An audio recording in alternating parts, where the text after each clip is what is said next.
Concept number 7 करना है हमें। आओ जरा पढ़ो जरा कॉन्सेप्ट नंबर 7 में क्या लिखा है।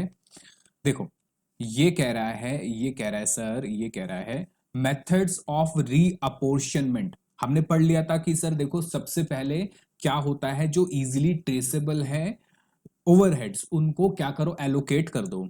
उसके बाद जो सर्विस डिपार्टमेंट के हैं, जो सर्विस डिपार्टमेंट के या फिर मैं कहूं जो इजीली ट्रेसेबल नहीं है, उनको क्या करो, उनको आप अपोर्शनमेंट करो। और जो सर्विस डिपार्टमेंट है उसके खर्चों को प्रोडक्शन में बांटने के लिए आपको रीअपोर्शनमेंट करना होता है। इसके रिगार्डिंग हमने एक क्वेश्चन कर लिया था जिसमें हमने पहला मेथड कर लिया था। कौन सा सर? हमने जो मेथड करा था उसका नाम था डायरेक्ट रीडिस्ट्रीब्यूशन मेथड। तो ये हमने डायरेक्ट रीडिस्ट्रीब्यूशन मेथड करा था। अगला और बाकी जो हमारे 3 मेथड है वो हम सीखेंगे। सेकंड मेथड जो है हमारा वो है स्टेप और सेकेंडरी डिस्ट्रीब्यूशन या नॉन रेसिप्रोकल मेथड। और तीसरा मेथड होता है रेसिप्रोकल सर्विस मेथड। इसमें 3 आते हैं सर। साइमल्टेनियस इक्वेशन मेथड आता है जो नॉर्मली हम यूज करते हैं। दूसरा ट्रायल एंड एरर, ये बहुत लंबा हो जाता है। रिपीटेड डिस्ट्रीब्यूशन, ये भी बड़ा लंबा हो जाता है। तो जनरली क्वेश्चन जो आता है या हमें यूज जो करना होता है वो आता है सर रेसिप्रोकल में, जिसके अंदर हम इक्वेशन बना के काम करते हैं। तो सर इसमें करना क्या है, मेरी बात समझो, इसमें हमें क्या करना होता है। देखो आओ दोस्तों, इसमें हमें क्या करना होता है। देखो हमें पता है कि सर प्रोडक्शन डिपार्टमेंट है P1 P2 P3, service department है S1 S2 S3। अब होता क्या है, इशू क्या है कि सर ये जो सर्विस डिपार्टमेंट है S1, ये सर्विस दे रहा है P1 को, P2 को, P3 को। इसमें कोई दिक्कत वाली बात नहीं है। एक लॉजिकल रेशो के अकॉर्डिंग प्रोपोर्शन में हम इसको बांट देंगे, जो हम पढ़ चुके हैं। ऐसे ही S2 भी सर्विस दे रहा है, S3 भी सर्विस दे रहा है। किनको? प्रोडक्शन डिपार्टमेंट को।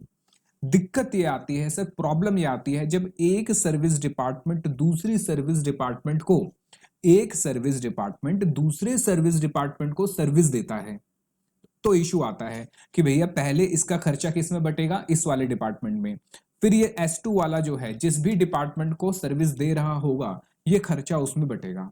ये तो फिर भी इजी है। और दिक्कत क्या आती है सर? दिक्कत ये आती है कि एक सर्विस डिपार्टमेंट दूसरे सर्विस डिपार्टमेंट को सर्विस दे रहा है और ये वाला भी इस डिपार्टमेंट को सर्विस दे रहा है। यानी कि इसको हम कहते हैं रेसिप्रोकल सर्विस,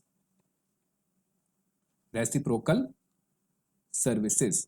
इसी के अंदर हमारा जो मेथड बनता है वो बनता है मेनली इक्वेशन मेथड, जो जनरली एग्जाम में आता है।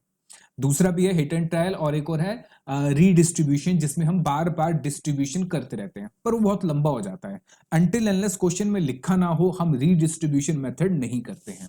ठीक है, हमें करना क्या है सर? हमें इक्वेशन बना के काम करना है। आपको प्रॉब्लम समझ आई? सर प्रॉब्लम बड़ी सिंपल है कि एक सर्विस डिपार्टमेंट दूसरे सर्विस डिपार्टमेंट को सर्विस दे रहा है, जिस वजह से पहले उसका खर्चा उस वाले सर्विस यानी S1 वाले का खर्चा S2 में बटेगा।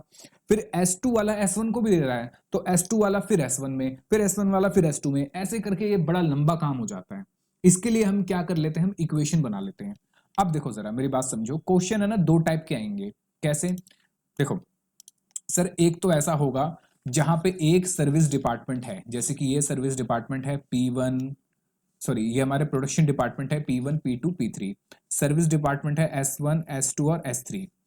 पहला क्वेश्चन जो होगा जिसके अंदर ये जो डिपार्टमेंट है सर्विस डिपार्टमेंट, ये किसी और डिपार्टमेंट को सर्विस नहीं दे रहा होगा, यानी किसी और सर्विस डिपार्टमेंट को ये सर्विस नहीं दे रहा। ये सिर्फ किसको सर्विस दे रहा है? प्रोडक्शन डिपार्टमेंट को। ये एक तरह का क्वेश्चन, ये सिंपल होता है जो हमने अभी अभी करा। डायरेक्ट डिस्ट्रीब्यूशन इसी में लगता है। दूसरा, जहां पे एक सर्विस डिपार्टमेंट दूसरे सर्विस डिपार्टमेंट को सर्विस दे रहा है, बात समझो मेरी, एक सर्विस डिपार्टमेंट दूसरे सर्विस डिपार्टमेंट को सर्विस दे रहा है, लेकिन जिसको वो सर्विस दे रहा है उससे सर्विस ले नहीं रहा। बात समझो, एक सर्विस डिपार्टमेंट दूसरे सर्विस डिपार्टमेंट को सर्विस तो दे रहा है, पर जिसको सर्विस दे रहा है उससे सर्विस ले नहीं रहा। सर एग्जाम्पल सर, जैसे ये कैंटीन है और ये स्टोर्स है। अब कैंटीन वाला जो है स्टोर्स वाले को अपनी कैंटीन की सर्विसेज दे रहा है, लेकिन स्टोर्स वाले से अपनी सर्विसेज ले नहीं रहा। बात समझ आई? ये भी क्वेश्चन इजी होता है। दिक्कत कब आती है सर, प्रॉब्लम ये आती है जब एक सर्विस डिपार्टमेंट दूसरे सर्विस डिपार्टमेंट को, यानी स्टोर वाला जो है वो इंजीनियरिंग डिपार्टमेंट है हमारा कोई, उसको सर्विस दे रहा है, और इंजीनियरिंग वाला भी स्टोर डिपार्टमेंट को सर्विस दे रहा है, रेसिप्रोकल सर्विसेज हो गई। तो ये इस चैप्टर के अंदर मेन मुद्दा है जो हमें समझना है। बताओ, आपको प्रॉब्लम समझ आई? अब आपको क्वेश्चन भी समझ आ जाएगा। आओ जरा समझो जरा। सबसे पहले स्टेप या सेकेंडरी डिस्ट्रीब्यूशन या नॉन रेसिप्रोकल। नॉन रेसिप्रोकल मतलब कि एक सर्विस डिपार्टमेंट दूसरे सर्विस डिपार्टमेंट को सर्विस दे रहा है, पर जिसको दे रहा है सर्विस उससे ले नहीं रहा है। तो पढ़ो क्या लिखा है। कह रहा है in this method the cost of service department will also be distributed to other service department. Simple है भाई, जिस सर्विस डिपार्टमेंट को आप सर्विस दे रहे हो तो आपकी कॉस्ट उस सर्विस डिपार्टमेंट में भी बटनी चाहिए। फिर कह रहा है the cost of service department that serves the largest. हाँ, ये इंपॉर्टेंट बात है। अब कैसे बटेगा सर, सबसे पहले लार्जेस्ट वाले की बात होगी, यानी कि वो सर्विस उठाओ या वो सर्विस डिपार्टमेंट उठाओ जो सबसे ज्यादा सर्विसेज दे रहा है। किसमें सर, नंबर ऑफ सर्विसेज, जो नंबर ऑफ सर्विसेज सबसे ज्यादा दे रहा है। सर मतलब इसका मतलब देखो सिंपल है ना, कि भैया हमारे पास लेट सपोज 3 सर्विस डिपार्टमेंट है। एक है सर S1, एक है सर S2, एक है सर S3। ठीक है, S1 वाला जो है ये S2 को सर्विस दे रहा है और S3 को सर्विस दे रहा है। S2 वाला जो है ये सिर्फ S3 को सर्विस दे रहा है, और S3 आगे किसी को भी सर्विस नहीं दे रहा है। अब इस केस में मुझे बताओ सबसे लार्जेस्ट वाला डिपार्टमेंट कौन सा है जो सबसे ज्यादा सर्विसेज दे रहा है। सर 1 और ये 2, तो ये S1 जो है ये S2 और S3 को सर्विस दे रहा है, यानी कि S1 ज्यादा डिपार्टमेंट्स को सर्विस दे रहा है, तो सबसे पहले S1 का खर्चा उठाएंगे और S2 और S3 में बांट देंगे। फिर दूसरे नंबर पे आता है सर S2, क्योंकि ये S1 को सर्विस दे रहा है, तो S2 का खर्चा उठा के किस में बांट देंगे, S3 में, और बाद में S3 का खर्चा उठा के किस में बांट देंगे हम, प्रोडक्शन डिपार्टमेंट में। ठीक है, चल तो वो तो क्वेश्चन करेंगे तब हमें समझ आएगा। After this the cost of service department servicing the next largest of the department is apportion. मतलब वही कि सबसे पहले सबसे बड़े वाले को उठाओ, फिर उसके बाद और फिर उसके बाद। आओ जरा क्वेश्चन नंबर 2 करते हैं और क्वेश्चन नंबर 2 से समझते हैं। क्वेश्चन नंबर 2 है when where no service is given by each service department to other. एक सर्विस डिपार्टमेंट दूसरे सर्विस डिपार्टमेंट को सर्विस नहीं दे रहा है। तो ये तो सिंपल है भाई, सर्विस दे नहीं रहा तो बड़ा इजी है, ये तो सिर्फ किस में बढ़ जाएगा, प्रोडक्शन के अंदर ही। आओ जरा क्वेश्चन करते हैं, पहले क्वेश्चन पढ़ते हैं जरा। आओ जी गाइस, यहां देखिए क्वेश्चन नंबर 2 पढ़ते हैं क्या लिखा हुआ है। कह रहा है कि suppose the expenses of 2 production department. कह रहा है कि 2 प्रोडक्शन डिपार्टमेंट हैं जिसका नाम है ए और एक है बी। तो यानी इन क्वेश्चंस में हमें पता होना चाहिए कि प्रोडक्शन डिपार्टमेंट कौन सा है और सर्विस डिपार्टमेंट कौन सा है। तो सर्विस डिपार्टमेंट है सर एक्स और वाई। अब जरा पढ़ो, जरा क्वेश्चन को पहले ध्यान से देखना, कोई दिक्कत वाली बात नहीं है, कोई टेंशन वाली बात नहीं है, आराम से क्वेश्चन को देखना, कोई जल्दी वाली बात नहीं है। पहले क्वेश्चन को समझो जरा क्या कह रहा है। डिपार्टमेंट दे रखा है एक्स वाई मेरे प्रोडक्शन डिपार्टमेंट है, और सॉरी एक्स वाई मेरे सर्विस डिपार्टमेंट है, और ए बी मेरा प्रोडक्शन डिपार्टमेंट है, जिनका खर्चा इतना इतना दिया हुआ है। फिर क्या कह रहा है, अपोर्शनमेंट बेसिस। मुझे बताओ एलोकेशन क्या होता है सर। एलोकेशन ये है कि जो मेरे प्रोडक्शन डिपार्टमेंट है ए और बी, इनसे रिलेटेड, इनसे पर्टिकुलरली रिलेटेड कोई ओवरहेड है तो वो उसी में जाएगा, वो एलोकेशन होता है। जब पता नहीं है कि ए का कितना है बी का कितना है तो मुझे वहां डिवाइड करना पड़ता है एक रेशो में, जिसको अपोर्शनमेंट कहा जाता है। अब जरा बात समझो, कह रहा है कि डिपार्टमेंट एक्स जो है, डिपार्टमेंट एक्स कौन सा है सर, मेरा सर्विस डिपार्टमेंट है। अब जरा देखो सर्विस डिपार्टमेंट एक्स ये किस किस को सर्विस दे रहा है सर, सर्विस डिपार्टमेंट एक्स जो है ये वाई को भी दे रहा है, ये ए को भी दे रहा है और बी को भी सर्विस दे रहा है। बात समझ आई। फिर डिपार्टमेंट वाई किसको सर्विस दे रहा है सर, अपने आप को तो देगा नहीं, बिल्कुल ठीक। वाई किसको दे रहा है सर, ए और बी को दे रहा है, यानी वाई सिर्फ प्रोडक्शन डिपार्टमेंट को सर्विस दे रहा है, और प्रोडक्शन डिपार्टमेंट तो सर्विस डिपार्टमेंट को सर्विस जनरली नहीं देते हैं। फिर कह रहा है prepare a statement apportioning the cost of service department over the production department using step reciprocal service method. हमें कौन सा लेना है सर, स्टेप और रेसिप्रोकल सर्विस मेथड। ठीक है, आओ जरा क्वेश्चन को करते हैं। कैसे करना है क्वेश्चन, बहुत ही सिंपल है। देखो सबसे पहले तो हम क्या करेंगे सर, फॉर्मेट बना लेंगे। फॉर्मेट में हम क्या लिखेंगे, items of cost, ratio, total, service department और प्रोडक्शन डिपार्टमेंट। अब जरा सुनते जाना। सबसे पहले तो हमें क्या करना है सर, एलोकेट करना है। किसका एलोकेट करना है सर, रीअपोर्शनमेंट ऑफ सर्विस डिपार्टमेंट। अब सबसे पहले तो देखो सर्विस डिपार्टमेंट मेरे पास कौन कौन से हैं सर, सर्विस डिपार्टमेंट है एक एक्स एक वाई। मैं किसको उठाऊं, पहले पहले मैं एक्स को उठाऊं या पहले वाई को उठाऊं। सर देखो यहां पे क्या था कि सबसे पहले जो मेजर डिपार्टमेंट है, जो मेजर सर्विस डिपार्टमेंट है, जो सबसे ज्यादा सर्विस दे रहा है, तो कौन दे रहा है सर, एक्स दे रहा है, क्योंकि ये वाई को भी दे रहा है, ए को और बी को। तो 2 लाख को मैं 25%, 40% और 35% की रेशो में वाई, ए और बी में बांट दूंगा। तो मैंने यही करा, देखो जरा रेशियो आ गई 578। टोटल है 2 लाख। किस में गया सर, ये गया वाई में, तो माइनस हो गया, एक्स में तो पूरा माइनस हो गया। 2 लाख थे, 2 लाख माइनस हो गए। ये गया सर वाई में, ए में और बी में। किस में गया, वाई में, ए में और बी में। ठीक है, ठीक है सर, बात समझ आ गई। उसके बाद सर, उसके बाद ये आ गया मेरा टोटल। फिर आपको टोटल निकालना है, ठीक है। ये तो हो गया सर टोटल, ये 2 लाख और ये 2 लाख माइनस हो गए 0। ये 15 लाख था, इसमें 50,000 और बट गया, तो कितना हो गया 20 लाख। ये 3 लाख था, 80,000 और मिल गया, इसको हो गया 3,80,000। ये 3,20,000 था, 70,000 और मिल गया, 3,90,000 हो गया। ये आ गया टोटल। बात समझ आई। अब अगली कौन सी सर्विस डिपार्टमेंट है सर, अगला सर्विस डिपार्टमेंट है मेरे पास वाई। अब मुझे बताओ वाई को किस किस में बांटना है, ए और बी को किस रेशो में, 2:3 की रेशो में। तो यहां लिख दो सर 2:3। वाई कितना है सर मेरा, सर वाई जो मेरा निकल कर आया, जरा चेक करें वाई कितना आया। वाई सर ये रहा 2 लाख। कहां है सर, ये रहा 2 लाख। वाई वैसे शुरू में कितना था, 1.5 लाख, लेकिन एक्स से उसको कितने मिल गए सर, एक्स से 50,000 मिले, तो वाई टोटल कितने हो गए, 2 लाख। अब ये 2 लाख किस में बटेंगे सर, ये ए और बी में बटेंगे, किस रेशो में, 2:3 में। तो ये 80,000 हो गया और ये हो गया सर 1,20,000। तो टोटल खर्चा कितना हो गया प्रोडक्शन डिपार्टमेंट ए का, 4,60,000 और इसका हो गया सर 5,10,000। ये क्वेश्चन खत्म हो गया। क्या ये क्वेश्चन मुश्किल था, नहीं। इस क्वेश्चन में क्या था कि एक सर्विस डिपार्टमेंट दूसरे सर्विस डिपार्टमेंट को सर्विस दे रहा है। एक सर्विस डिपार्टमेंट दूसरे सर्विस डिपार्टमेंट को सर्विस दे रहा है, लेकिन दूसरे से ले नहीं रहा। तो ये गलत लिखा हुआ है, when where one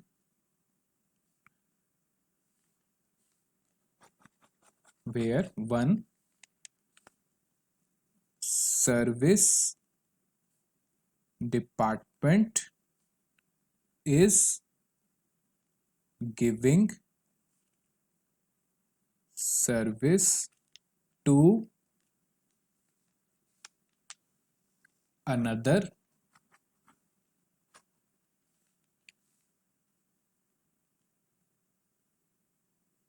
service department but not taking any services from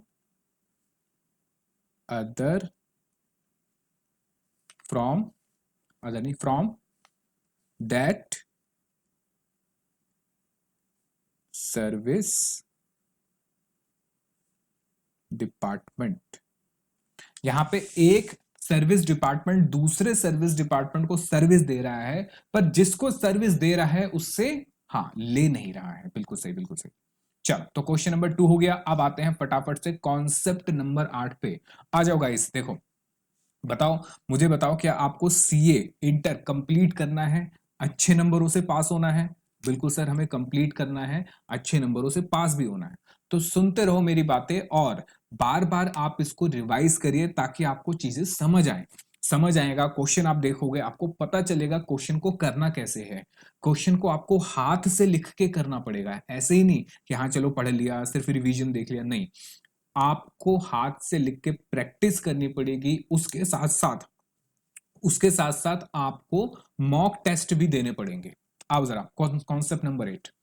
where one service department provide service to other service department and also take services from service. ये रेसिप्रोकल हो गया। ये जो हमने कहा ये रेसिप्रोकल नहीं था। यानी अगर मैं इसकी बात करूं तो सर ये रेसिप्रोकल नहीं था, ये रेसिप्रोकल नहीं था। क्यों? एक को सर्विस दे रहे हो पर उससे सर्विस ले नहीं रहे। यहां पे क्या है सर, यहां पे एक को सर्विस दे रहे हैं और उसी से सर्विस ले भी रहे हैं, तो ये हो गया सर रेसिप्रोकल। ठीक है, आओ जरा, इसमें सबसे फेमस मेथड कौन सा है सर? सबसे फेमस मेथड है इक्वेशन मेथड। कौन सा मेथड है सर? Equation method. अब करना कैसे है क्वेश्चन को, आओ सबसे पहले तो क्वेश्चन पढ़ते हैं। बहुत इजी है, बहुत ही इजी है, एग्जाम में आ गए तो फ्री के नंबर हैं। आओ जरा, क्वेश्चन नंबर 3 कह रहा सर्विस डिपार्टमेंट, यानी सबसे पहले सर्विस डिपार्टमेंट दे रखे हैं। कौन कौन सा है सर? एक है बॉयलर हाउस, एक है पंप रूम, दो सर्विस डिपार्टमेंट है। तो सर हमारे पास जो सर्विस डिपार्टमेंट हो गए, एक तो है सर बॉयलर हाउस और दूसरा जो है वो है पंप रूम। ठीक है, अब क्या कह रहा है आगे? The allocation basis is, production department कितने हैं सर? प्रोडक्शन डिपार्टमेंट है सर, एक है ए और दूसरा है बी। ठीक है सर, बात समझ आ गई। फिर कह रहा है कि बॉयलर हाउस जो है वो 60% ए को सर्विस देता है, यानी जितना भी खर्चा है उसमें से 60% किसका है? ए का है। 35% किसका है सर? 35% है बी का। और साथ में ये पंप रूम को भी सर्विस दे रहा है, यानी कि अगर मैं इसको बनाऊं तो जो बॉयलर रूम है ये ए को सर्विस दे रहा है, बॉयलर रूम बी को सर्विस दे रहा है, और 5% किसको सर्विस दे रहा है? ये 5% सर्विस दे रहा है ये सर किसको? हाँ बिल्कुल ठीक कहा आपने, पंप रूम को, इसको भी सर्विस दे रहा है। यानी एक सर्विस डिपार्टमेंट दूसरे सर्विस डिपार्टमेंट को सर्विस दे रहा है, बिल्कुल ठीक। अच्छा, फिर कह रहा है कि पंप रूम जो है वो ए को सर्विस दे रहा है, बी को दे रहा है और बॉयलर रूम को भी दे रहा है। यानी बात समझो कि ये जो है ये सर ए को सर्विस दे रहा है, बहुत अच्छी बात है। ये सर बी को भी सर्विस दे रहा है, बड़ी अच्छी बात है। लेकिन सर ये इसको भी सर्विस दे रहा है। क्या एक सर्विस डिपार्टमेंट दूसरे सर्विस डिपार्टमेंट को सर्विस दे रहा है? हाँ सर, एक सर्विस डिपार्टमेंट दूसरे सर्विस डिपार्टमेंट को सर्विस दे रहा है, और जिसको सर्विस दे रहा है उससे सर्विस ले भी रहा है। तो क्या हो गया? ये हो गया सर रेसिप्रोकल।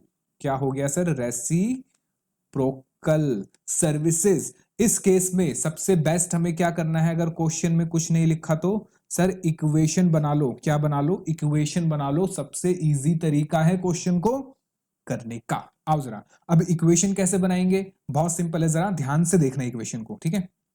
मैं कहता हूं, मेरी बात समझो, मैं कहता हूं कि बॉयलर रूम जो है मेरे पास, बॉयलर रूम, इसकी टोटल कॉस्ट मुझे नहीं पता सर, लेकिन क्वेश्चन में तो दे रखी है, देखो बॉयलर कॉस्ट की टोटल कॉस्ट, बॉयलर रूम जो आपका सर्विस डिपार्टमेंट है इसकी टोटल कॉस्ट 3 लाख तो दे रखी है। बिल्कुल सही कह रहे हो, 3 लाख दे रखी है। लेकिन मेरी बात समझो जरा, मेरी बात समझो, ये है सर बॉयलर रूम। अभी इसका खर्चा कितना है सर? अभी इसका खर्चा है 3 लाख। यह है sir pump house. Pump house का खर्चा कितना है सर? पंप हाउस का खर्चा है 60,000 रुपए। अब मुझे बताओ, क्या बॉयलर रूम ने पंप रूम को सर्विस दी है? बिल्कुल। क्या पंप रूम ने बॉयलर रूम को भी सर्विस दी है? बिल्कुल। क्या इस 30,000 में, ये सॉरी 3 लाख में, ये बॉयलर रूम का कुछ पार्ट जुड़ेगा? बिल्कुल। फिर इस 30 लाख में से भी निकल के कुछ पार्ट इसमें जुड़ेगा? बिल्कुल, बिल्कुल जुड़ेगा। तो इस केस में मेरी बात समझो, इस केस में ये 3 लाख कब है सर? ये 3 लाख तब है जब पंप हाउस का जो परसेंट बॉयलर रूम में जुड़ना चाहिए। बात समझो मेरी थोड़ी सी, थोड़ा सा ध्यान पे हो सकता है आपको दिक्कत हो, तो मोबाइल वोबाइल सब छोड़ दो और यहां ध्यान दो। पंप रूम का जो 60,000 है टोटल, उसमें से कुछ हिस्सा निकल के किस में जाना चाहिए सर? बॉयलर रूम में। लेकिन कितना जाना चाहिए अभी नहीं पता। फिर बॉयलर रूम में के 3 लाख में से कुछ हिस्सा निकल के पंप हाउस में जाना चाहिए, क्योंकि दोनों एक दूसरे को सर्विस दे रहे हैं। तो इसी वजह से इस 3 लाख में कुछ जुड़ेगा और इस 60,000 में भी कुछ जुड़ेगा, वो मुझे पता नहीं है। तो जोड़ने के बाद टोटल जो इसका आएगा उसको मैंने कह दिया x, और ऐसे ही इनको जोड़ने के बाद जो भी इसमें जुड़ना चाहिए उसको मैंने क्या कह दिया? y। यानी मैंने क्या कहा, मेरी बात समझो, मैंने कहा टोटल खर्चा बॉयलर रूम का कितना हो गया सर? x, और टोटल खर्चा पंप रूम का कितना हो गया? y। अब इक्वेशन कैसे बनेगी सर? बड़ी इजी है। देखो, आपने ये कहा कि इसका जो खर्चा है किसका? पंप बॉयलर रूम का। आपने कहा सर बॉयलर रूम का जो आपने खर्चा है वो आपने कह दिया x, मैंने कहा बिल्कुल ठीक। तो सर एक्स ऐसे निकलेगा ना कि एक तो बॉयलर रूम का अपना खर्चा कितना 3 लाख रुपए, प्लस प्लस ये जो है पंप हाउस इसका कुछ जुड़ेगा, और पंप हाउस का कितना खर्चा माना है मैंने टोटल वाई। तो वाई का कितना परसेंट बताओ, कितना परसेंट सर, वाई का कितना परसेंट, बॉयलर रूम कितना है सर 5%, और पंप रूम कितना दे रहा है सर 50%, कितना दे रहा है सर 50%। तो कितना आ जाएगा ये 50%। बात समझो, मेरी बात समझो, यहां गलती मत कर देना, मेरी गलती मत कर देना। यहाँ पे वाई जो है पंप रूम है, और पंप रूम जो है pump house, sorry pump house कितना प्रतिशत सर्विस दे रहा है सर, पंप हाउस जो है ये इसको 50% सर्विस दे रहा है। कितनी सर्विस दे रहा है सर 50% सर्विस दे रहा है। तो इसमें इसका जो भी कॉस्ट होगी, जो भी कॉस्ट होगी उसका 50% ये होगा। तो इक्वेशन क्या बनी सर, इक्वेशन बनी x equal to 3 lakh plus 0.5y। एक तो सर ये इक्वेशन बन गई हमारी, ठीक है,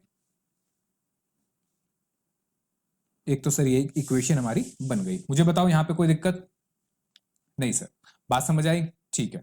अच्छा उसके बाद अब सर दूसरी अगर हम बात करें, दूसरी जगह हम बात करें, तो हम ये कह रहे हैं कि सर ये जो है पंप हाउस का कुल मिला के खर्चा कितना है सर, पंप हाउस का कुल मिला के खर्चा है सर वाई। कितना खर्चा है सर वाई। ये वाई कैसे आया होगा सर, एक तो इसका अपना खर्चा कितना 60,000, प्लस प्लस क्या सर, इसने कुछ हिस्सा किसका लिया होगा सर, इसका बॉयलर रूम का। अब बताओ बॉयलर रूम का टोटल कितना माना है मैंने एक्स, इसने कितना लिया एक्स का। देखो बॉयलर रूम कितनी प्रतिशत कितना परसेंट सर्विस दे रहा है, देखो जरा बॉयलर रूम जो दे रहा है सर पंप हाउस को, बॉयलर हाउस कितना दे रहा है सर पंप रूम को 5% दे रहा है। कितना दे रहा है सर 5%, 5%। तो एक्स का हो गया सर ये 5%। तो इक्वेशन आ गई sir y equal to 60,000 plus 0.05x। तो सर एक इक्वेशन वो बनी, एक इक्वेशन ये बनी। क्या इन दोनों इक्वेशन को हम सॉल्व कर सकते हैं? बिल्कुल सर, सॉल्व करना तो हमारे लिए बहुत ही इजी है। आओ जरा देखो कैसे करा हमने question.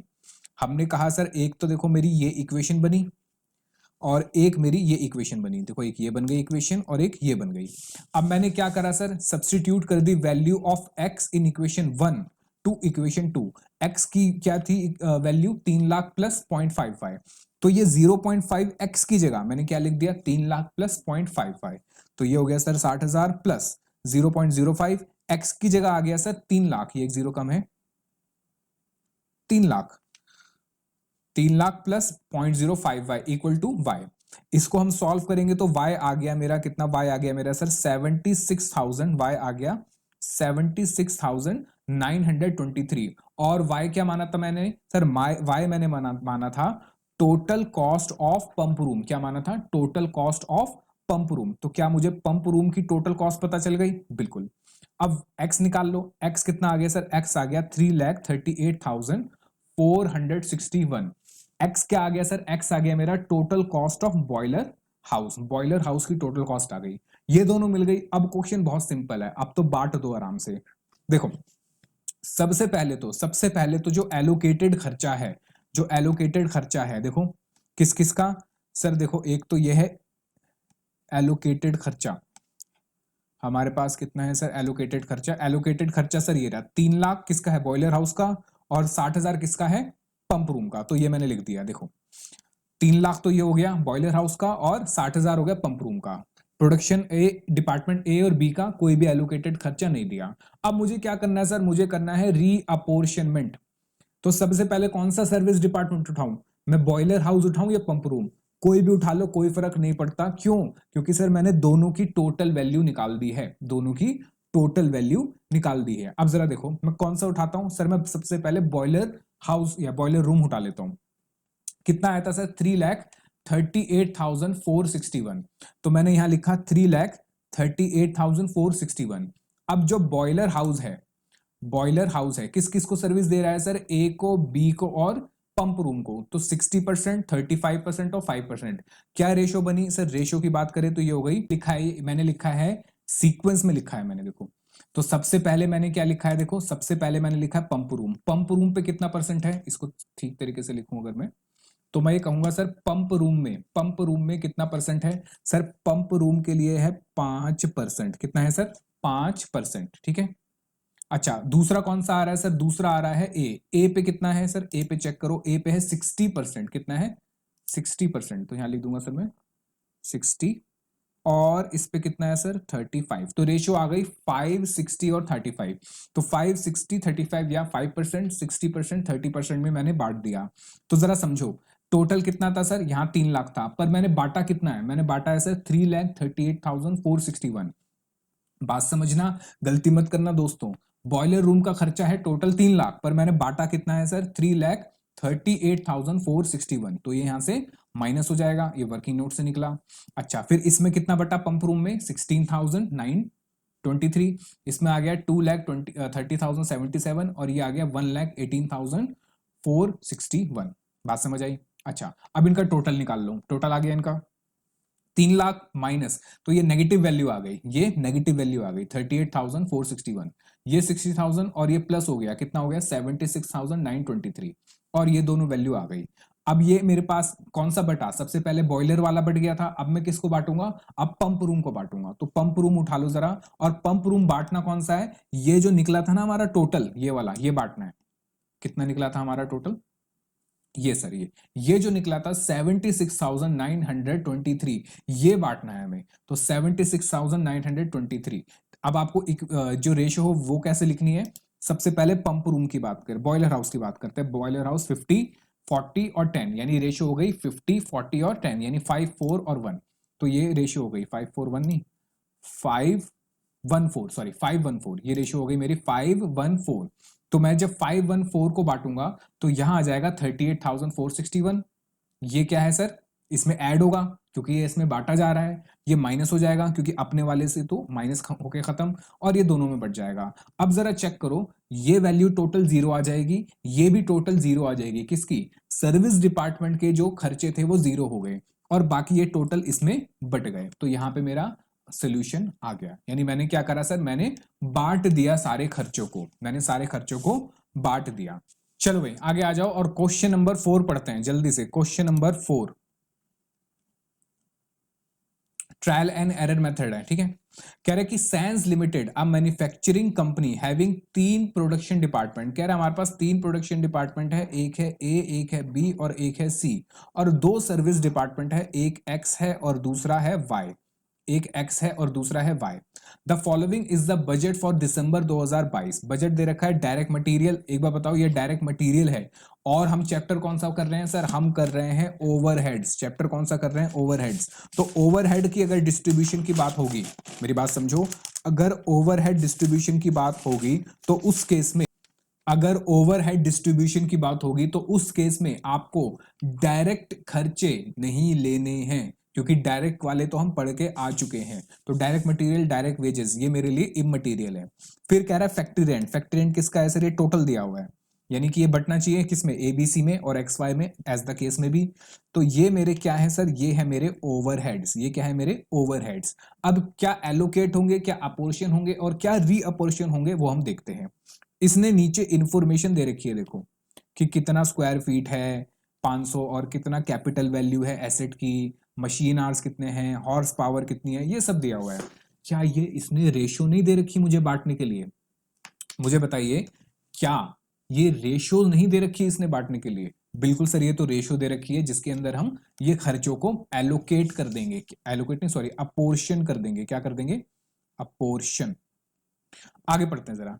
Technical assessment of the apportionment of the expenses of service department, किसकी बात हो रही है सर, सर्विस डिपार्टमेंट की, इसको बांटने की बात हो रही है कि सर्विस डिपार्टमेंट एक्स जो है, ये ए बी सी एक्स और वाई को क्या दे रहा है, सर्विस दे रहा है इतने इतने प्रतिशत में। यानी कि एक सर्विस डिपार्टमेंट दूसरे सर्विस डिपार्टमेंट को, एक सर्विस डिपार्टमेंट दूसरे सर्विस डिपार्टमेंट को सर्विस दे रहा है।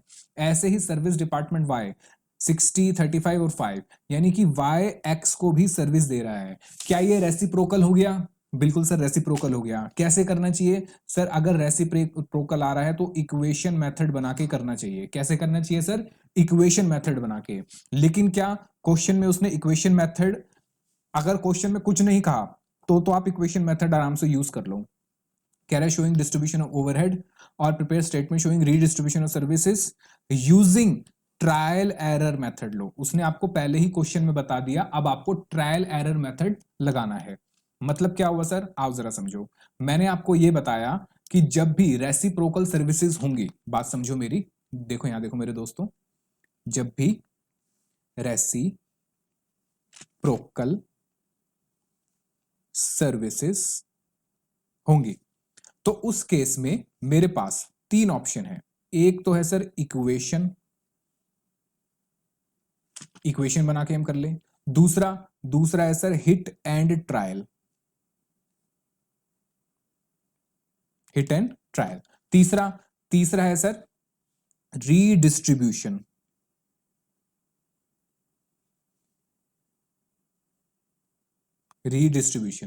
इसमें से सबसे आसान कौन सा है सर? सबसे आसान है इक्वेशन वाला, क्योंकि ये सबसे जल्दी हो जाएगा। हिट एंड ट्रायल थोड़ा बड़ा है और रीडिस्ट्रीब्यूशन तो सर बहुत बड़ा है। लेकिन इसमें से सबसे इजी अगर मैं कहूं कि जहां कैलकुलेशन लगेगी वो रीडिस्ट्रीब्यूशन है, जहां सिर्फ कैलकुलेशन लगती है। लेकिन मैं आपको ये कहूंगा रीडिस्ट्रीब्यूशन मेथड आप मत करना, बहुत टाइम खा जाएगा। कौन सा मेथड करना? Equation method.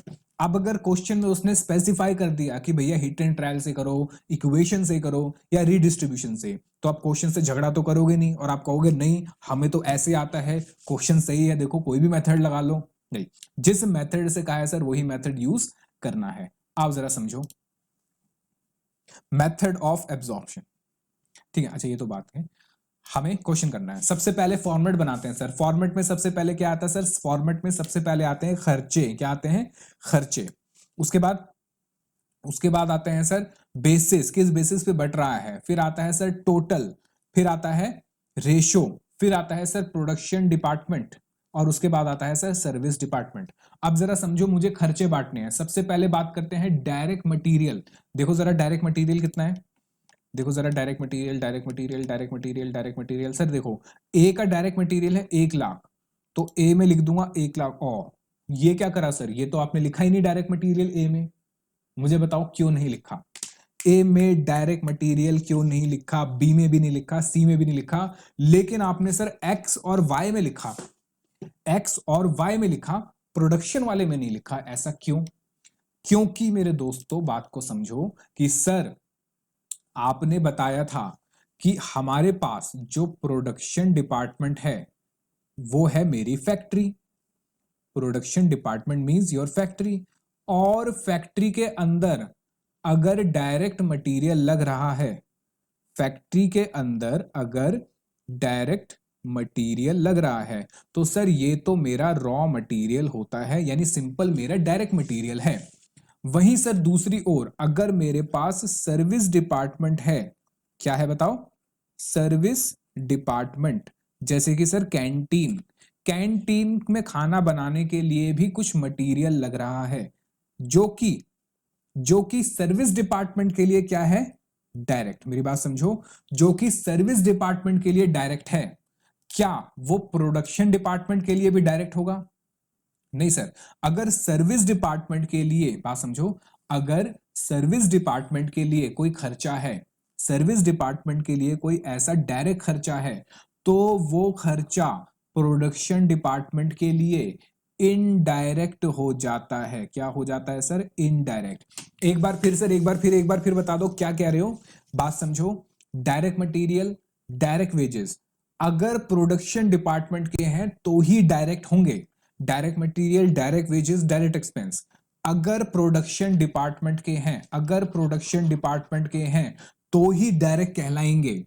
लेकिन अगर ये सर्विस डिपार्टमेंट के हैं, यानी direct material, direct labour, direct expenses, direct material, direct labour, direct expenses, if they are related to service department then it is direct for that service department, but it will become indirect for production department, and we have to make sure that we are making accounts or costing for the production department, not for the service department। तो बताओ इस case में direct material जो production का है वो ही direct है, लेकिन डायरेक्ट मटेरियल जो सर्विस का है वो प्रोडक्शन के लिए ओवरहेड्स, बिल्कुल सही, इनडायरेक्ट हो गया। तो इसलिए डायरेक्ट मटेरियल मुझे ए का नहीं लिखना, बी का नहीं लिखना, मुझे लिखना किसका है सर, सी का भी नहीं लिखना, मुझे लिखना है सिर्फ एक्स और वाई का, क्योंकि ये मेरे लिए क्या हो गया सर, ये मेरे लिए हो गया इनडायरेक्ट। क्या हो गया मेरे लिए, इनडायरेक्ट। तो इसलिए मैंने एक्स और वाई का लिखा। बात समझ आई, बिल्कुल। अब देखो आगे डायरेक्ट वेजेस, सर ये नहीं लिखूंगा, ये नहीं लिखूंगा, ये नहीं लिखूंगा, क्योंकि ये तो डायरेक्ट वेजेस है, यहां मुझे ओवरहेड्स की बात करनी है। तो ये जो डायरेक्ट वेजेस सर्विस डिपार्टमेंट का है, वो प्रोडक्शन डिपार्टमेंट के लिए हाँ इनडायरेक्ट हो जाएगा, यानी ओवरहेड्स हो जाएगा। तो ये मैं लिखूंगा, तो ये मैंने लिख दिया, देखो यहां पे ही। ठीक है, तो ये खर्चे जो एलोकेटेड थे वो तो मैंने लिख दिए। अब क्या है सर, अब ऐसे खर्चे हैं जो कि बटेंगे, फैक्ट्री का रेंट बटेगा, तो अब क्या होगा सर, अब होगा अपोर्शनमेंट। क्या होगा, अपोर्शनमेंट। अब जरा अपोर्शनमेंट करते हैं। सबसे पहले क्या है जरा पढ़ो सर, सबसे पहले है अपोर्शनमेंट ऑफ मैन्युफैक्चरिंग ओवरहेड। मुझे बताओ मैन्युफैक्चरिंग ओवरहेड कितने हैं sir, manufacturing overhead, manufacturing overhead में सबसे पहले आता है सर, सबसे पहले आता है फैक्ट्री का रेंट, सबसे पहले आता है फैक्ट्री का रेंट। ये लिखा नहीं है मैंने, यहां लिख देता हूं, ये सर रेंट। आप मुझे बताइए रेंट कितना है सर, रेंट है कुल मिला के 4 लाख, रेंट है कुल मिला के टोटल कितना, 4 लाख। मुझे बताओ ये 4 लाख जो है, ये 4 लाख किस रेशो में बटना चाहिए। आओ जरा देखते हैं मेरे पास क्या क्या इंफॉर्मेशन गिवन है सर। एरिया गिवन है, कैपिटल वैल्यू है, मशीन आर है, हॉर्स पावर। ठीक है, तो किस रेशो में बटना चाहिए सर, ये बटना चाहिए, ये बटना चाहिए सर, एरिया में बटना चाहिए ना, इतनी क्या कंफ्यूजन है। सिंपल बात है सर, सिंपल बात है कि आपका जो खर्चा है रेंट का, वो एरिया के हिसाब से जा रहा है, तो एरिया में बटना चाहिए। तो अगर मैं बात करूं किसमें, सीक्वेंस देख लेना, सीक्वेंस है A B C X Y, और मैंने भी ऐसे ही लिखा है A B C X Y. तो क्या रेशियो आ गई सर, रेशियो अगर मैं निकालू 5 से, क्योंकि ये मिनिमम 5 पे जाएगा, तो ये हो गया 5 पे नहीं सॉरी 25 पे जाएगा, तो ये हो गया 2 1 2 1 2 ये आ गया 2:1:1, ये रेशियो आ गई मेरी 2:1:1। तो 4 लाख को बांट दूंगा, 1 लाख, 5 लाख, 1 लाख, सॉरी 1,50,000, फिर 1 लाख, फिर 50,000, और फिर 1 लाख। मुझे बताओ अपोर्शनमेंट करने में कोई दिक्कत है, अरे कुछ नहीं है यार, सिर्फ क्या करना है, हम प्रॉफिट, जो प्रॉफिट निकालते थे 12th क्लास में या फाउंडेशन में, उसको भी तो एक रेशो में बांटते थे ना, किस में, प्रॉफिट शेयरिंग रेशो में। बस यहाँ पे रेशो बदल गई है, क्योंकि बस मुझे ये देखना है कि ये खर्चा किस रेशो में बटना है, वो रेशो पता होना चाहिए, वो बांट दो, काम खत्म। बिल्कुल ईजी है यार, 10 नंबर का या 8 नंबर का क्वेश्चन आएगा, बिल्कुल ईजी। आओ चलो आगे, अगला बताओ जरा, अगला क्या है सर, अगला खर्चा जो है पावर का है। पावर का मतलब सर बिजली, हैवी इलेक्ट्रिसिटी। तो हैवी इलेक्ट्रिसिटी जो बटनी चाहिए वो बटनी चाहिए sir horse power of machine, horse power of machine. तो इसकी अगर मैं रेशो की बात करूं, तो मैं यहां कहूंगा देखो सर, पावर किस में बटना चाहिए, हॉर्स पावर ऑफ मशीन है। लेकिन सर आपने तो यहाँ वर्किंग नोट बना दिया, बिल्कुल, यहां मैंने क्या बनाया, वर्किंग नोट। ये इंपॉर्टेंट है, याद रखना, ये आएगा ना अगर आपका कभी भी एग्जाम में, ये आ जाता है हॉर्स पावर, तो ये इंपॉर्टेंट है। गाइस देखिए मेरी बात समझिए, जब भी आपके केस में क्वेश्चन में हॉर्स पावर आएगा, ये बहुत इंपॉर्टेंट है। आपको करना कैसे है हॉर्स पावर को, जरा समझो। आप ऐसे नहीं कर सकते कि आप इसकी रेशो निकालेंगे कि आगे 10 और ये 8, 4, 3, 2, ऐसे नहीं कर सकते, क्योंकि ये इसने हॉर्स पावर दे रखा है मशीन का, कि अगर मशीन चलती है, अगर मशीन चलती है तो 50 की हॉर्स पावर लगती है। और अगर क्वेश्चन में कुछ नहीं लिखा हुआ, तो हमेशा अज्यूम करके चलना कि ये पर आवर है। क्या है ये, पर आवर। बात समझो, सर पावर कितनी लग रही है, 50 किलोवाट की पावर लग रही है 1 घंटे में। और मुझे यहां पे क्या गिवन है, मशीन आवर्स। क्या गिवन है सर, मशीन आवर्स। तो हमेशा ये बात याद रखना, हमेशा ये बात याद रखना, अगर क्वेश्चन के अंदर, इफ क्वेश्चन स्पेसिफाइज, क्या, एक तो हॉर्स पावर एंड, क्या, machine hours, then calculate, ratio of apportionment तो हमें रेशियो ऑफ अपोर्शनमेंट कैसे निकालनी होती है सर? हमें रेशियो ऑफ अपोर्शनमेंट निकालनी होती है हॉर्स पावर पर आवर। ठीक है, ये हमेशा हम अज्यूम क्या करते हैं सर? ये अज्यूम करते हैं कि ये दे रखा है per hour multiply by machine, हाँ बिल्कुल सही, आवर्स। अब मुझे बताओ जरा कितना कितना गिवन है सर? ये जो गिवन था ये था, हम बात करें किस किस का सर? ये था A B C X Y. तो लिख देता हूं मैं A B C X Y. मुझे बताओ कितना कितना हॉर्स पावर है सर? ये है 50, और कितना था?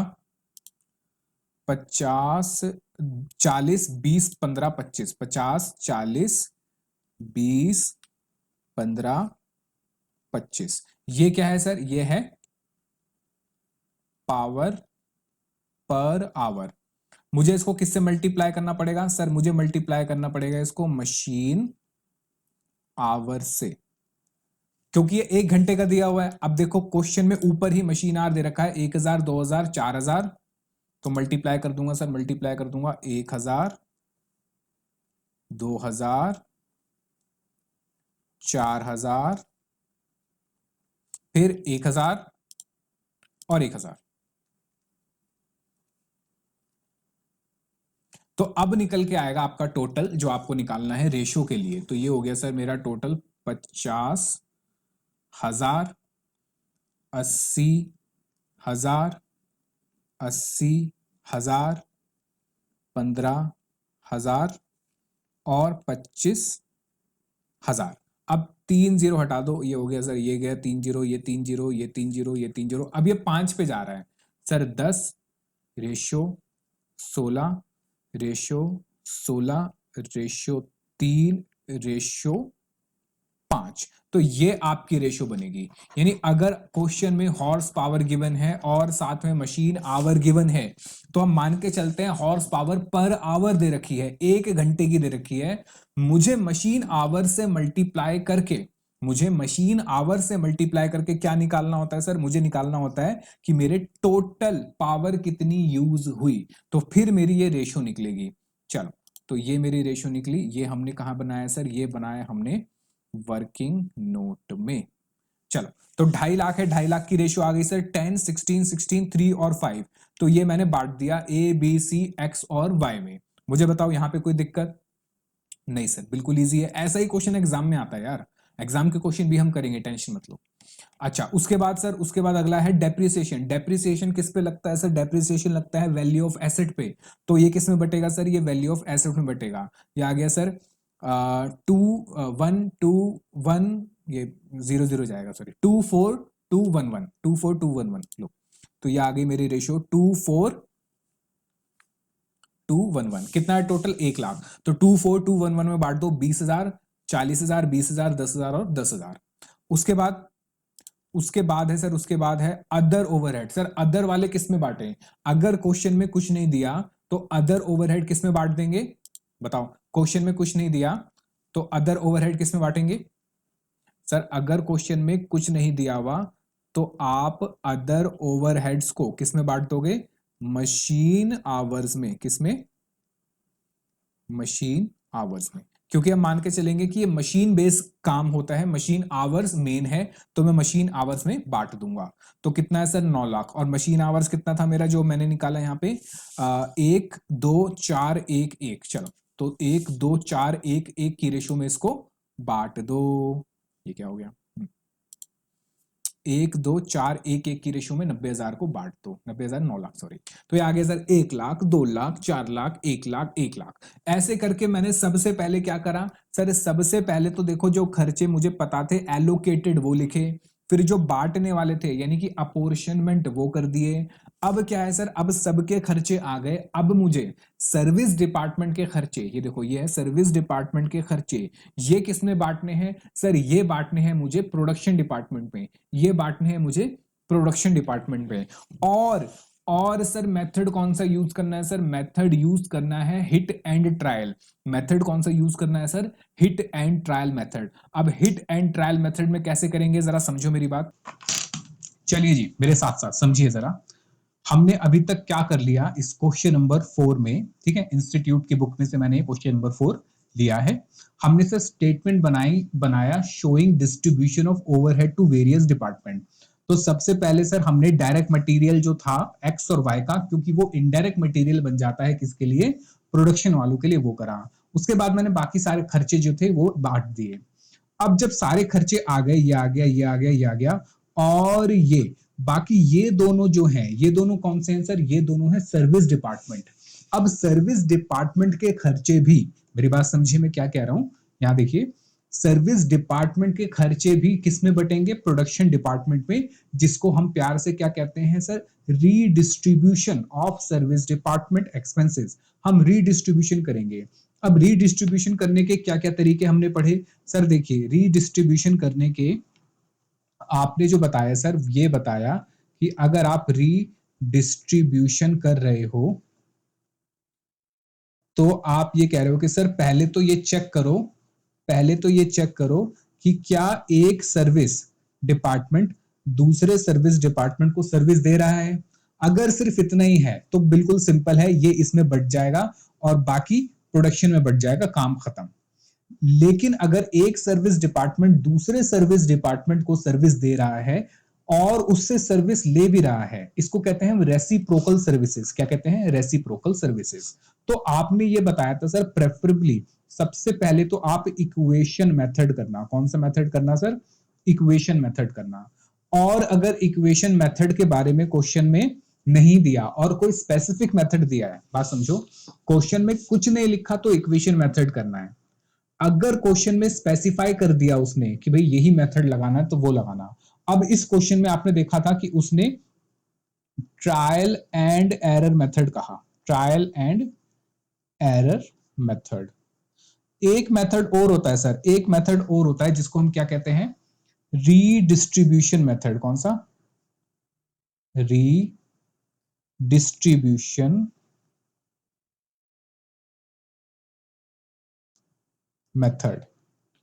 तो रीडिस्ट्रीब्यूशन मेथड क्या होता है वो भी देखेंगे। सबसे पहले ट्रायल एंड एरर मेथड देखते हैं। एक्चुअली में ट्रायल एंड एरर मेथड और रीडिस्ट्रीब्यूशन मेथड लगभग एक जैसे हैं, छोटा सा फर्क होता है दोनों में, बताता हूं क्या होता है। सबसे पहले हम करेंगे रीडिस्ट्रीब्यूशन मेथड, और सॉरी पहले हम करेंगे ट्रायल एंड एरर। पहले कौन सा करेंगे हम? ट्रायल एंड एरर, ठीक है। और बाद में इसी क्वेश्चन को मैं आपको रीडिस्ट्रीब्यूशन सॉरी रेसिप्रोकल मेथड से भी करके दिखाऊंगा। अब देखो जरा, ट्रायल एंड एरर में क्या करना है, कुछ नहीं है, बहुत ही सिंपल है, बहुत ही सिंपल है। आपको सिर्फ सर्विस डिपार्टमेंट उठाना है। क्या उठाना है? सिर्फ और सिर्फ सर्विस डिपार्टमेंट। आओ जरा, सर्विस डिपार्टमेंट का कितना खर्चा निकला? 475 और इसका 535।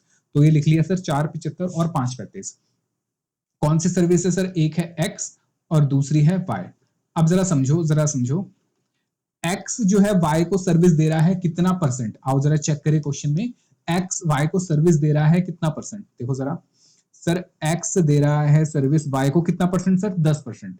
तो एक्स सर्विस दे रहा है वाई को 10%, और वाई जो है वो सर्विस दे रहा है एक्स को कितना परसेंट? चेक करो जरा, सर वाई जो है वो एक्स को सर्विस दे रहा है 5%। कितना? 5%। अब करना क्या है? करना क्या है? कुछ नहीं है, हम कर रहे हैं ट्रायल एंड एरर मेथड। याद रखना, ट्रायल एंड एरर मेथड में सिर्फ और सिर्फ मुझे सर्विस डिपार्टमेंट लेना है। एक है एक्स और दूसरा है वाई। एक्स सर सर्विस दे रहा है वाई को कितना परसेंट दे रहा है सर? 10%। और वाई जो एक्स को सर्विस दे रहा है वो दे रहा है 5%। अब जरा समझते जाना, अभी तक इनका टोटल खर्चा कितना आया सर? 475 और 535। ये कहां से आया सर? यहां से आया। तो लिख दो 475 और 535 लिख दो। देखो देखो, हम कौन सा मेथड कर रहे हैं सर? हम कर रहे हैं ट्रायल एंड एरर मेथड। और ट्रायल एंड एरर मेथड में क्या करना है? बहुत सिंपल है, दोनों में से कोई भी उठा लो। पहले हम एक्स उठा लेते हैं, आओ जरा। तो सर एक्स का जो खर्चा है, एक्स का जो खर्चा है वो है सर 4,75,000 और वाई का है 3,50,000। 35,000। तो x जो है किसको सर्विस दे रहा है सर, y को, तो अपने शेयर का यानी 47,000 सॉरी 4,75,000 का 10% ये किसको दे देगा सर, ये दे देगा y को, यानी हो जाएगा सर 47,500। और यहां से माइनस क्या होगा, यहां से याद रखना टोटल माइनस होगा, पूरा माइनस होगा।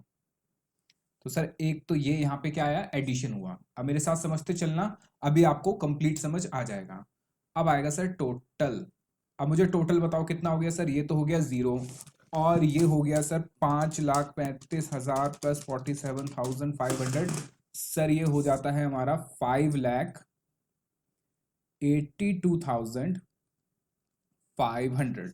अब क्या होगा सर, अब देखो x तो खत्म हो गया, अब y जुड़ेगा यहाँ पे।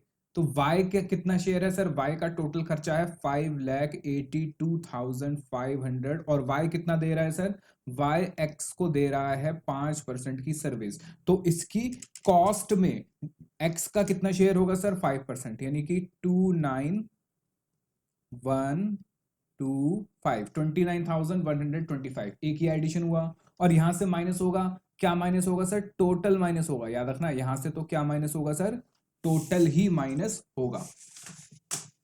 ठीक है, आओ चलो अब इसका टोटल निकालो जरा, कितना आ रहा है सर। अगर हम इसका टोटल निकालें तो ये आता है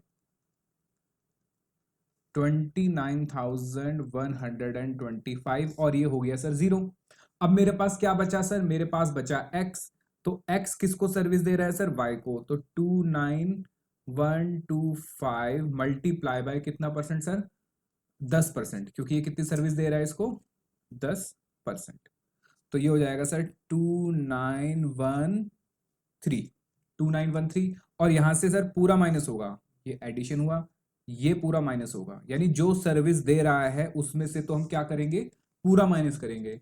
सर ऐसा क्यों, मैं आपको अभी बताता हूं ऐसा क्यों करेंगे। तो टोटल कितना आ गया सर, अगर हम टोटल की बात करें, ये हो गया 0, और यहां बचा 29,113। 29,000 नहीं, 29,000 नहीं, 2913 ये बचा 2,913। अब ये किसका बचा सर, ये बचा y का। y किसको सर्विस दे रहा है सर, x को। तो 2913 कितना परसेंट दे रहा है सर, 5%। 2913 मल्टीप्लाई बाय 5% होता है सर 145.65, तो हम 146 कर देते हैं। ये हो गया सर 146, और यहां से तो सर पूरा माइनस होगा, ये एडिशन। अब इंस्टीट्यूट ने तो यहीं तक क्वेश्चन को खत्म कर दिया, लेकिन हम आगे भी करेंगे। तो अब आगे टोटल कितना बचा सर, कहां तक करना है, जब तक ये सिंगल डिजिट में ना आ जाए तब तक आपको करना है। और ये हो गया 0। अब क्या बचा सर, x बचा। x है सर 147, और x कितनी सर्विस दे रहा है सर, 10% की सर्विस दे रहा है किसको, y को। तो यहाँ पे मैं क्या कर दूंगा, 14.7, इसको मैं 15 कर देता हूं, और सर यहां से तो पूरा ही माइनस होगा।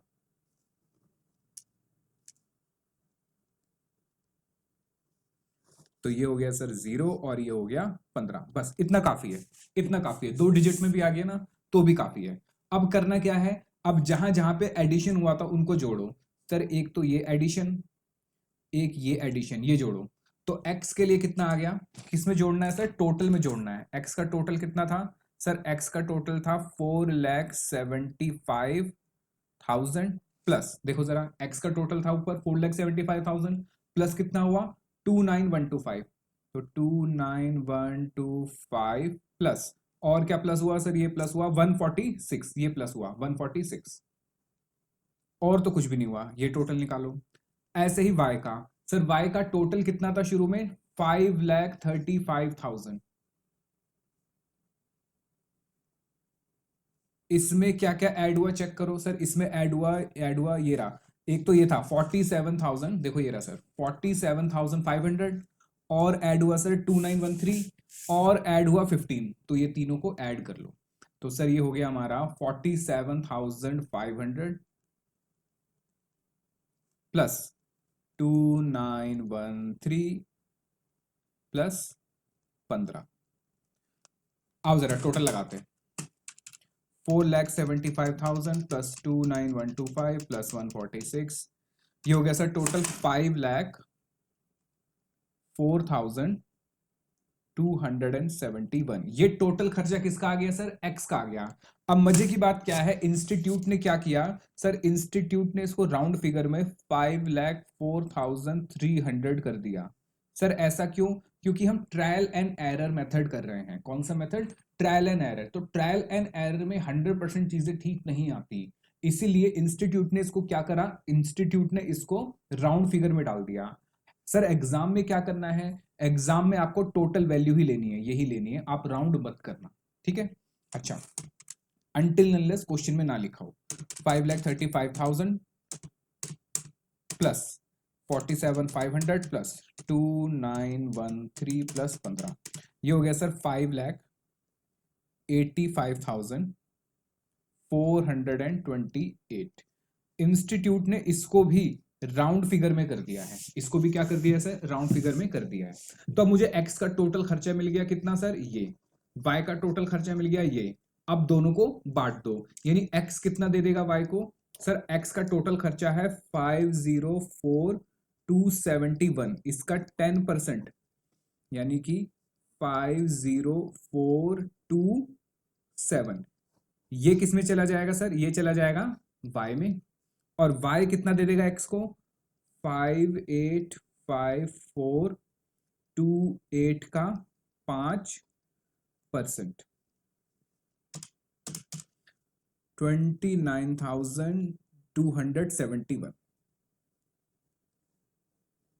ये किसको चला जाएगा सर? ये चला जाएगा x को। बस इतना करना है। लेकिन इंस्टीट्यूट ने इसको भी राउंड फिगर में कर दिया। आओ जरा चेक करते हैं इंस्टीट्यूट का सोल्यूशन कैसा है। सबसे पहले चेक करो, क्या हमने यहाँ पे सही लिखा है 47,500? बिल्कुल ठीक।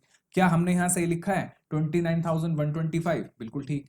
क्या हमने 2,913 सही लिखा है? और ये भी हमने सही लिखा है। देखो इंस्टीट्यूट का कितना आ रहा है? इंस्टीट्यूट का आ रहा है 5,04,271। हमारा कितना आ रहा है? 5,04,271। बिल्कुल ठीक। इंस्टीट्यूट का एक्स का वाई का कितना आ रहा है? 5,85,413। हमारा कितना आ रहा है सर? 5,85,428। ये फर्क क्यों आया? ये डिफरेंस इसलिए आया सर क्योंकि इंस्टीट्यूट ने 3 डिजिट के बाद छोड़ दिया और हमने 146 के बाद भी निकाला, तो हमें 2 डिजिट तक का करना पड़ेगा, मतलब करना चाहिए आपको। अब इंस्टीट्यूट ने इसको क्या करा, बात समझो, इसको राउंड फिगर में लेकर आ गया। देखो जरा, अब मैंने कहा क्या कहा कि सर इसका 10% एक्स में चला जाएगा और इसका 5% वाई में। अब जरा समझो कैसे बांटा उसने। देखो ए का खर्चा 270, बी का खर्चा 370, सी का खर्चा 6 लाख। ये कहां से आया सर? ये तो अभी हमने बांटा था, ये था 270, 370 और 6 लाख। अब एक्स का कितना हिस्सा बटेगा? आओ जरा देखते हैं एक्स का ए बी सी और वाई में कितना कितना परसेंटेज था। आओ जरा देखते हैं। देखो सर एक्स का था 45, 15, 30 और 10। आओ लिख लेते हैं 45। सर एक्स का जो था वो था, एक्स अपनी जो सर्विसेज है किस किस को दे रहा है सर? ये दे रहा है ए को, बी को, सी को और वाई को। किस प्रपोर्शन में दे रहा है? 45%, 15%, 30% और 10%। वहीं अगर मैं वाई की बात करूं तो वाई किस किस को सर्विस दे रहा है? आओ जरा चेक करते हैं और उसकी परसेंटेज चेक करते हैं वाई की। आओ जरा देखते हैं किसका सर y किस किस को सर्विस दे रहा है। y देखिए जरा, y दे रहा है सर a b और x को। किसको? a b और x को। चलो तो y दे रहा है सर a b और x को। कितना सर? 65% और 30% और 5%, ऐसे करके ये दे रहा है। अब जरा देखो x का हमारा खर्चा कितना आया था? 5,04,271, पर इंस्टीट्यूट ने इसको राउंड ऑफ करके कितना कर दिया? 5,04,300। सर राउंड ऑफ क्यों कर दिया? क्योंकि हम ट्रायल एंड एरर मेथड निकाल रहे हैं, वहां पे राउंड ऑफ कर सकते हैं। लेकिन मैं आपको सजेस्ट करूंगा जब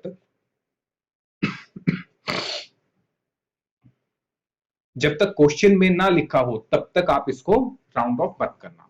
चलो तो सबसे पहले x की बात करते हैं। सर देखो x जो है 45, 15, 30 और 10। आओ जरा कैलकुलेटर उठाओ और टाइप करो 5,04,300 मल्टीप्लाई बाय 45%। ये किस में जाएगा सर? ये जाएगा ए में। कितना आया?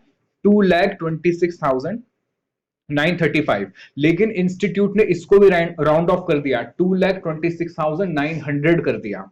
ठीक है। अच्छा उसके बाद सर दोबारा से टाइप करो 5,04,300 मल्टीप्लाई बाय 15%। 15% आता है सर 75,645। लेकिन इंस्टीट्यूट ने देखो इसको भी राउंड ऑफ करके 75,600 कर दिया। उसके बाद तक जो बचा हमारा, कितना बचा सी के लिए 30%, तो 30% हो गया सर 151,290। इसको कितना कर दिया इसने सर 151,300। तो एक्स का खर्चा, सर्विस डिपार्टमेंट का खर्चा प्रोडक्शन डिपार्टमेंट में बट गया। उसके बाद अगर हम बात करें वाई की, तो वाई का हमारा निकला था सर 5,85,431। इसको इंस्टीट्यूट ने राउंड ऑफ करके कर दिया 5,85,400। फिर इसका कितना परसेंट सर 65%। आओ जरा चेक करते हैं 5,85,400 मल्टीप्लाई बाय 65% होते हैं सर 3,80,000। इसने कर दिया 3,00,000, गलती है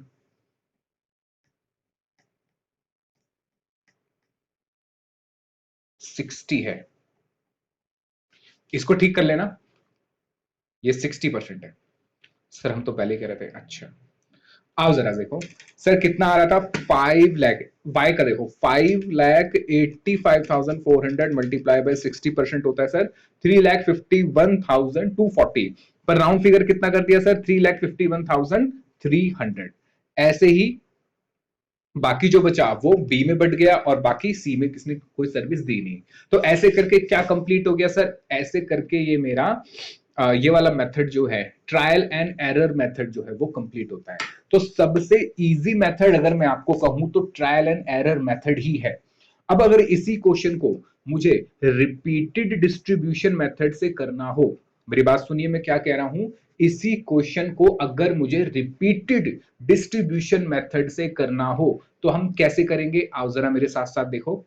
सर हम इसी क्वेश्चन को अब रीडिस्ट्रीब्यूशन मेथड से कर रहे हैं। रीडिस्ट्रीब्यूशन मेथड में क्या करना है, देखो बड़ा सिंपल है। सबसे पहले तो मेरी टोटल कॉस्ट आ गई थी सर 270, 370, 6 लाख, और सर्विस डिपार्टमेंट की 475 और वाई की आ गई थी 5,35,000। अब कुछ नहीं करना, कोई भी सर्विस उठाओ, चाहे एक्स उठाओ या वाई उठाओ, उसको जिस प्रोपोर्शन में वो सर्विस दे रहा है, किसको, production as well as service department, सीधा रेशियो से डिवाइड कर दो। तो मैंने एक्स उठाया, एक्स हो गया सर 4,75,000, एक्स में पूरा माइनस हो गया सर 4,75,000। अब ये किस प्रोपोर्शन में दे रहा है सर, ये दे रहा है ए बी सी और वाई को कितना कितना परसेंट था, वही जो हमारा परसेंटेज क्वेश्चन में गिवन था, कितना था 45, 15, 30 और 10। अगर मैं इसको 2 पे करूं, 2 पे तो नहीं, इसको 5 पे करूं तो 9, 3, 6 और 2 की रेशो आती है, 9, 3, 6 और 2। लेकिन याद रखना ये ए बी सी और वाई है, क्योंकि एक्स अपने आप को तो सर्विस दे नहीं सकता। तो मैंने क्या करा सर, मैंने इसको इस रेशो में बांट दिया, किसको, 4,75,000 को 9, 3, 6, 2 की रेशो में बांट दिया। तो कितना आया सर, एक्स में आया 2,13,750, बी में आया 71,250, सी में आया 142,500 और एक्स में सॉरी वाई में आया 47,500। कितना आया 47,500। अब याद करो मैंने ट्रायल एंड एरर मेथड में भी यही कराया था 47,500, और यहां मैंने टोटल आपको पूरा माइनस करवाया था 4,75,000। अच्छा अब समझ आया सर, ये पूरा आपने यहां से माइनस इसलिए करा क्योंकि वाई का हिस्सा तो वाई को मिल गया, बाकी जो था वो प्रोडक्शन डिपार्टमेंट में चला गया। तो सर ये तो बिल्कुल वैसे ही है जैसे अभी हमने ट्रायल एंड एरर करा था। हाँ वैसे ही है, लेकिन ट्रायल एंड एरर में क्या है, हम एक सर्विस डिपार्टमेंट और दूसरे सर्विस डिपार्टमेंट की कॉस्ट को बांटते रहते हैं। लेकिन रीडिस्ट्रीब्यूशन मेथड में हम एक सर्विस डिपार्टमेंट की कॉस्ट जो है वो सब में बांटेंगे, यानी production as well as the second service department that is giving service to that department, ऐसे करके हम बांटेंगे। फिर दोबारा क्या करेंगे, टोटल निकालेंगे। ये टोटल आ गया, कितना आ गया सर 5,82,500। ये किसका आ गया, वाई का। अब वाई किस किस को सर्विस दे रहा है सर, वाई सर्विस दे रहा है ए को, बी को और एक्स को। किस रेशो में सर, वही 12, 7 और 1, मतलब जो परसेंटेज दे रखा था। तो मैंने उठाया सर 5,82,000 और 12, 7 और 1 की रेशो में बांट दिया, किसमें सर, ए में, बी में और एक्स में। अब देखो एक्स में आ गया दोबारा से वही 29,125, और यहां पूरा माइनस हुआ जो मैंने आपको ट्रायल एंड एरर में कराया था। तो सर ये तो सेम वही आ रहा है, हाँ बिल्कुल वही आ रहा है। अब आगे चलते हैं, ये टोटल आ गया, ये किसका बचा सर 29,125, ये बचा आप किसके लिए, y के लिए, किसके लिए बचा, y के लिए, सॉरी x के लिए। अब x किस में बच जाएगा, दोबारा उसी रेशियो में 9 3 6 2, तो x में पूरा माइनस हो गया और y में आ गया 2912। सर ये तो वही आ रहा है जो हमने ट्रायल एरर में करा था, बिल्कुल वही आ रहा है।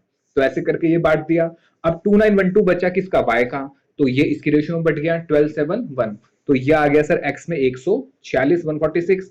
फिर ऐसे x को बांट दिया तो यहां बचा 15 और 15 के बाद हमारा क्वेश्चन कंप्लीट हो जाता है। तो यहां पे मैंने क्या करा, ये आ गया टोटल जीरो और सर्विस डिपार्टमेंट दूसरा, मतलब एक्स और वाई दोनों आ गए जीरो और टोटल खर्चा हमारा इतना इसमें बट गया। ये हमारा काम कंप्लीट हो गया। अब मुझे बताओ क्या आपको ये रीडिस्ट्रीब्यूशन मेथड और ट्रायल एंड एरर मेथड और इक्वेशन मेथड, ये तीनों में आपको डिफरेंस समझ आ गया, आपको ये पता चल गया क्वेश्चन को करना कैसे है। आओ जरा कुछ इंपॉर्टेंट पॉइंट की बात करते हैं जो इस क्वेश्चन के थ्रू हमने सीखी। सबसे पहले डायरेक्ट मटेरियल जो है, डायरेक्ट वेजेस और डायरेक्ट एक्सपेंस तीनों की बात हो रही है। अगर डायरेक्ट मटेरियल, डायरेक्ट वेजेस और डायरेक्ट एक्सपेंस ये रिलेटेड है प्रोडक्शन डिपार्टमेंट से, direct material, direct wages, direct expense related है प्रोडक्शन डिपार्टमेंट से, तो this will be treated as direct cost. इसको क्या कहा जाएगा या क्या माना जाएगा सर, इसको डायरेक्ट कॉस्ट माना जाएगा for costing, and this will B part of prime cost, और ये आपका प्राइम कॉस्ट का पार्ट बनेगा, एंड नॉट फॉर ओवरहेड्स, इसको आप ओवरहेड्स नहीं मानोगे। लेकिन वहीं अगर डायरेक्ट मटेरियल, डायरेक्ट वेजेस और डायरेक्ट एक्सपेंस आपका सर्विस डिपार्टमेंट का है, direct material, direct wages, direct expense अगर आपका सर्विस डिपार्टमेंट का है, तो ये प्रोडक्शन डिपार्टमेंट के लिए इनडायरेक्ट मटेरियल हो जाएगा, इनडायरेक्ट वेजेस हो जाएंगे और इनडायरेक्ट एक्सपेंसेस हो जाएंगे। किसके लिए सर, प्रोडक्शन डिपार्टमेंट के। और अगर ये इनडायरेक्ट हो गए तो ये आएगा सर किसमें, ओवरहेड्स में। किसमें आएगा सर, ये ओवरहेड्स में। In costing if machine hours and power unit, point number 2 है, अगर मशीन आवर दिए हुए हैं, जैसे इस क्वेश्चन में मशीन आवर दिया हुआ था, उसके साथ साथ पावर यूनिट दिए हैं, तो हम क्या मान के चलते हैं सर, हमारी अजम्पशन होती है कि power unit per hour given है। फिर मुझे क्या करना होता है सर, मुझे मशीन आवर को, मुझे वो रेशियो निकालने के लिए मशीन आवर को मल्टीप्लाई करना पड़ता है किससे, पावर यूनिट से। बात समझ आई। चल अगला है सर कॉन्सेप्ट नंबर 9।